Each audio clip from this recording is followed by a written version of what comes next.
لك يعني ايه مدرسه، كتبت فيها يعني ايه مدرسه، مش طوب ولا مبنى وبس، ولا تخته ولا ديسك وبس، ولا كرسي ومدير ومدرس بالتباشيره ودون الحصر، ولا سور وعليه بوابه واحنا جواها غلابه نكتب او نقرا بس.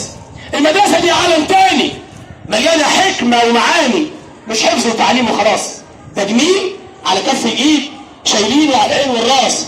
الاستاذ اللي ملوش مثيل، استاذ اللي تعب كتير، استاذ اللي ملوش مثيل، لك مني رق تحيه واعظم تقدير. ده كلام احمد شيئا ايه؟ كل المعلم وفيه التبجيل، كاد المعلم ان يكون رسولا. علمت اشرف او جل من الذي يبني وينشا انفسا وعقولا. سبحانك اللهم خير معلم علمت بالقلم القرون الاولى. سبحانك اللهم خير معلم علمت بالقلم القرون الاولى. اخرجت هذا العقل من ظلماته وادته النور مبين سبيلا. وطبعته بيد المعلم تارة صفئ الحديد وتارة مسكولا. ارسلت بالتوراة موسى مرشدا وابن البتولة فعلم الانجيل.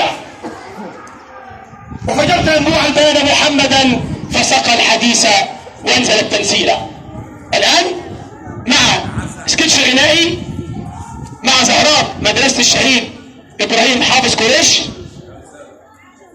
تأليف الكابتن شوقي بعنوان صباح الخير يا مدرستي. رسالة لكل معلم متميز يسعى دائما وابدا الى خلق اجيال متميزة لمستقبل باهر لمصرنا الحبيبة.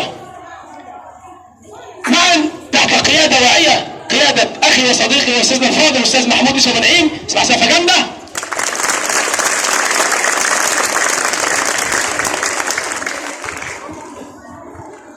المدرسة ليست مبنى، هي معلم ومتعلم وعلم.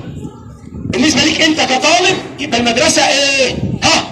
مدرس معلم ليك انت.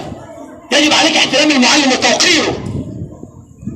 يجب على ولي امرك انت كمان احترام المعلم وتوقيره، لان المعلم مع ولي امرك هم شركاء في صناعة مستقبل باهر ليك انت. والنسبة الاكبر في هذه الشراكة للمعلم. انا بعلمك واربيك. انا ممكن اعلمك واربيك بس انا بعلمك واربيك.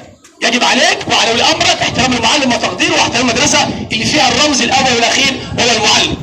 فتحيه تقدير واجلال لكل المعلمين والمعلمات الفضليات. نسمع سقفه جامده لكل ما علمك ورباك.